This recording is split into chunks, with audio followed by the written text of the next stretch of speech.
மாயா என்ன தனியா நிக்கிற? இங்க ரொம்ப போர் அடிக்குது. ஸ்டோர் ரூம்ல பழைய ஆல்பம்லாம் இருக்குன்னு சொன்னாங்க. அதான் எடுக்கலான்னு வந்தேன். ஆனா எனக்கு உள்ள போறதுக்கு பயமா இருக்கு. ஏமா? பேய்கி இருந்துச்சுன்னா? நாரிற இடத்துல பேயா? வாட் நான்சென்ஸ்யா.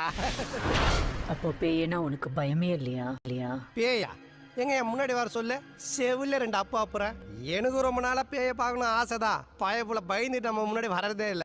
நான்லாம் ஆவியே மூவி கூட்டு போற ஆளு. என்கிட்ட போய் நீங்க வாங்க வாங்க. இவ்ளோ தைரியசாலியா இருப்பீங்கன்னு நான் நினைக்கவே இல்ல. ஏங்க சின்ன வயசுல நான்லாம் சுடுகாட்டுல இருக்கிற சாம்பல தூந்தாங்க பல்லே வளர்க்குவேன். நெஞ்செலும்பு வச்சுதான் நாக்கே வலிப்பேன். உனக்கு தான் அது எலும்பு கூடு. பயங்காட்டுற எனக்கெல்லாம் வெறும் குருவி கூடு. ஆனா எனக்கு பேய்னா ரொம்ப பயம்பா. மனசுல இருக்க லவ் சொல்ல முடியாம அல்பாயுஸ்ல செத்து போற பயந்தாங்கோலி பசங்க தாங்க பேயா வருது. மனசுல இருக்கிறதெல்லாம் சும்மா பட்டுன்னு சொல்ற நம்மள மாதிரி தைரியசாலிங்களாம் அதுங்களை பார்த்து பயப்படலாமா? அப்ப உங்க லவ் சொல்லிட்டீங்களா? சொல்லத்தானே போறேன். நீங்களும் பார்க்கத்தானே போறீங்க. அதுக்கு உண்டான நேரமும் வந்துருச்சு. பால்சாமி ஆல்பம் கிடைச்சிருச்சு. நீங்க போட்டுட்டு வந்துருங்க. அப்ப இது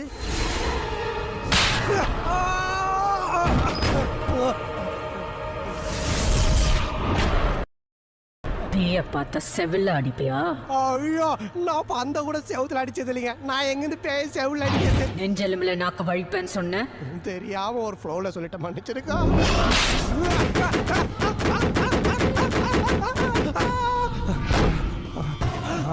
பாஸ் என்ன இப்படி அலங்கோலமா உட்கார்ந்துருக்கீங்க?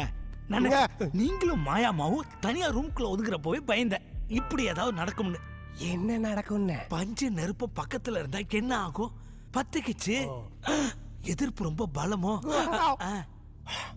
இப்படி வெறித்தனமா சூரியாடி இருக்கீங்க. இருந்தாலும் உங்களுக்கு இவ்வளவு வேகம் கூடாது. இப்படி வெறித்தனமா சூரியாடி இருக்கீங்க. யாரு? நானு? நீ வேற ஏன்டா நடந்தது தெரியாம பேசிட்டு. நான் போய் அண்ணியை சமாதானப்படுத்துறேன். ஒரு அழகான பொண்ணை பார்த்தா எந்த ஆம்பளைக்கு தப்பு பண்ணத்தான் தோணும். இப்படி வீணா ஃபீல் பண்றதை விட்டுட்டு பேசாம அவர் கழுத்து நீட்டுங்க. வேற வழியே இல்ல. உங்க மேல விழுந்த கரையை அவர் தான் துடைக்கணும்.